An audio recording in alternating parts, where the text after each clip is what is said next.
Yo les gars, c'est Relax. Aujourd'hui on se retrouve pour une petite vidéo sur Need for Speed Most Wanted en live commentary. Donc durant cette vidéo je vais vous parler un petit peu de mes avis tout simplement sur ce jeu. Donc on va faire un petit tour en voiture en Marussia B2, donc la voiture que j'ai le plus améliorée. Donc bah on perd pas de temps. Donc Most Wanted, oh déjà un accident.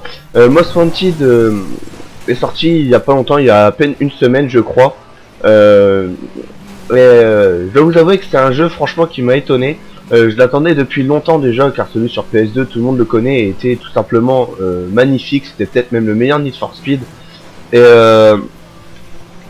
après voilà, là vous pouvez voir que j'ai débloqué une McLaren du gars de la liste noire, car je lui ai mis un takedown, les takedowns qui étaient présents dans Burnout.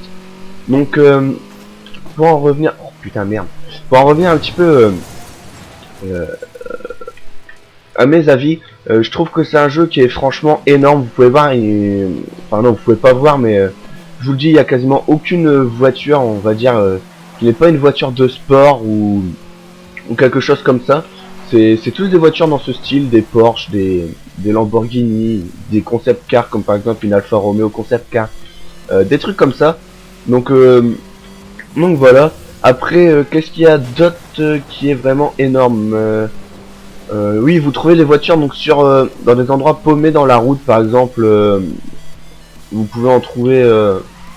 Voilà, là, par exemple, admettons que là il y a un petit chemin de terre. Bah, généralement, il y a une voiture dedans, donc ça peut être une voiture que vous avez déjà trouvée, qui est juste tout simplement d'une autre couleur ou un petit truc qui change dessus, ou ça peut être des nouvelles voitures. Donc voilà, il y a 143 points d'échange, donc vous pouvez trouver 143 voitures. Des fois, ce sont les mêmes. Et je crois, si je ne dis pas de conneries, il y a 49 véhicules à trouver en tout. Regardez, vous pouvez voir que là par exemple, j'ai trouvé une, je sais pas quoi, Mercedes, je crois. Vous pouvez voir que j'ai trouvé une Mercedes là. Donc ça veut dire que là, si je veux, j'ai juste activé le Easy Drive comme ça et faire voiture et je pourrais l'utiliser. Donc c'est quelque chose de bien. Après les voitures, vous ne pouvez pas les tuner niveau de... comment ça s'appelle? Vous pouvez pas tuner vos voitures au niveau... ah merde, comment ça s'appelle? Au niveau style de la voiture, par exemple, vous pouvez pas mettre de vinyle, vous pouvez pas modifier la voiture.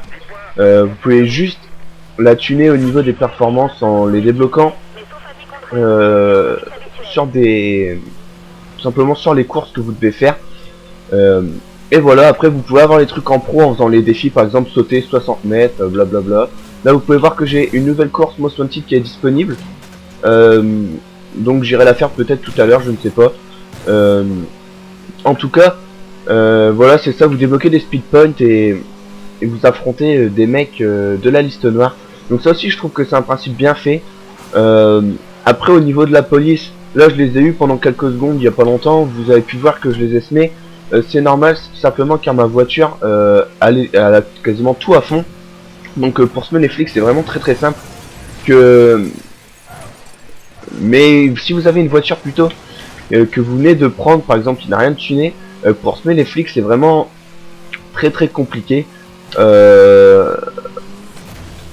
vraiment très compliqué, ouais.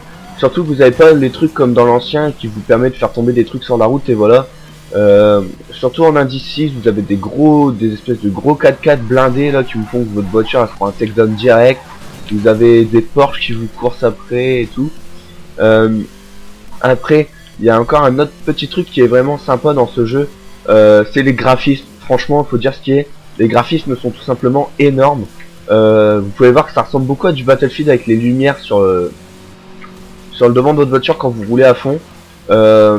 Et c'est un mélange avec Burnout. Donc là vous pouvez voir l'overboost qui a été présent dans les Burnout. Et voilà. Putain, j'ai un peu de mal à gérer aujourd'hui. Et voilà. Les musiques du jeu sont tout simplement énormes. Il y a du dubstep, du drum and bass et un petit peu de rock. Il y a la musique du générique des experts Miami, je crois. Ouais, franchement c'est vraiment bien fait. C'est un jeu que je vous conseille franchement si vous en avez marre de jouer à Call of ou tout simplement marre de jouer à d'autres jeux. C'est un jeu qui est tout simplement énorme. Là je me tape une petite accélération pour la fin. Merde. Attendez, je me tape la petite accélération, voilà, hop. Vous pouvez voir que votre voiture apprend assez bien, enfin les voitures prennent assez bien les virages quand vous dérapez. Et tout simplement pour changer de couleur et la réparer, il y a des petits ateliers comme dans Burnout. Vous permettent juste que ça change la couleur automatiquement, elle peut devenir bleu, jaune, noir, blanche, des trucs comme ça. Donc voilà, donc vous pouvez entendre les magnifiques bruits de moteur aussi quand vous passez dans une espèce de tunnel. C'est franchement bien fait, moi ce jeu je vous le conseille fortement, regardez, vous avez bien la sensation de vitesse quand vous roulez, les accidents sont vraiment bien réalisés, regardez par exemple, bam, accident en se tapant un mur comme ça. Franchement, c'est un jeu que je vous conseille. Donc les gars, moi je vais vous laisser, je vous dis à la prochaine, peut-être ce week-end si je suis chez moi, pour une vidéo sur Black Ops. Donc je vous dis à la prochaine les gars, tchuss.